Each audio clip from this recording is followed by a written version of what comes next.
Hello বন্ধুরা, বর্ধমান বিশ্ববিদ্যালয়ের six semester general বিভাগে 2024 সালের এক্সটার্নাল এক্সামিনেশনের জন্য আপনাদের হিস্টোরি সাবজেক্টের যে 5 নম্বরের প্রশ্নের সাজেশন দিয়েছিলাম, সেই 5 নম্বর সাজেশনের প্রশ্নগুলির মধ্যে একটি প্রশ্ন হচ্ছে বিসমার্কের পররাষ্ট্রনীতি সম্পর্কে টিকা লেখো।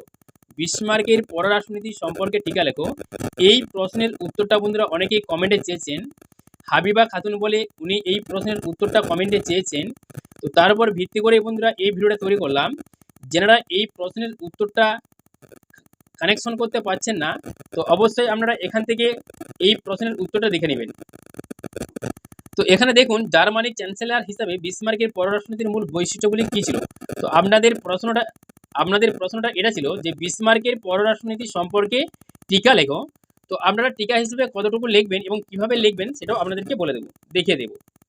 তো এখানে দেখুন, প্রথম থেকে অবশ্যই লিখবেন এখান থেকে, বিসমার্কের পররাষ্ট্রনীতির মূল লক্ষ্য ছিল সদ্য গঠিত জার্মান সাম্রাজ্যের সংহতি বজায় রাখা এবং ইউরোপে তার ক্ষমতা আরও বৃদ্ধি করা এবং জার্মান আধিপত্য বজায় রাখা। দীর্ঘ সংগ্রামের মধ্য দিয়ে তিনি জার্মানির মর্যাদাকে যে অবস্থায় উন্নীত করেছিলেন তাকে যত্ন সহকারে রক্ষা করাই ছিল বিসমার্কের প্রধান উদ্দেশ্য। 3টি যুদ্ধে জার্মানি ইউরোপের বৃহৎ শক্তিগুলিকে পরাস্ত করার ফলে ইউরোপে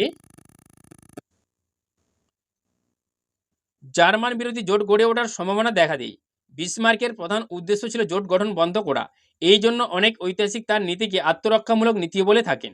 1862 খ্রিস্টাব্দ থেকে বিসমার্ক যে আক্রমণমূলক পররাষ্ট্রনীতি অথবা রাজ্য বিস্তার নীতি গ্রহণ করেছিলেন, সেই নীতিতে তিনি পরিবর্তন আনেন। 1871 খ্রিস্টাব্দে নবগঠিত সাম্রাজ্যের রক্ষা করাই ছিল তার পররাষ্ট্রনীতির প্রধান লক্ষ্য। তিনি প্রচার করেন যে জার্মানির অভীষ্ট পূরণ হয়েছে, সেই জন্যই এখন জার্মানি পরিতৃপ্ত দেশ। প্রায় 20 বৎসর ধরে বিসমার্ক সমস্ত ইউরোপের ভাগ্য নিয়ন্ত্রণ ছিলেন। শান্তিনীতি অনুসরণের মাধ্যমে তার বাস্তব বুদ্ধির পরিচয় পাওয়া যায়। এই জন্য তার নীতিকে রিয়েল পলিটিক্স বলা হয়। ওইখান থেকে আপনি এখান পর্যন্ত লিখলেই তাহলে 5 নম্বরের প্রশ্নের উত্তর হিসেবে টিকা হিসেবে লিখলেই হবে।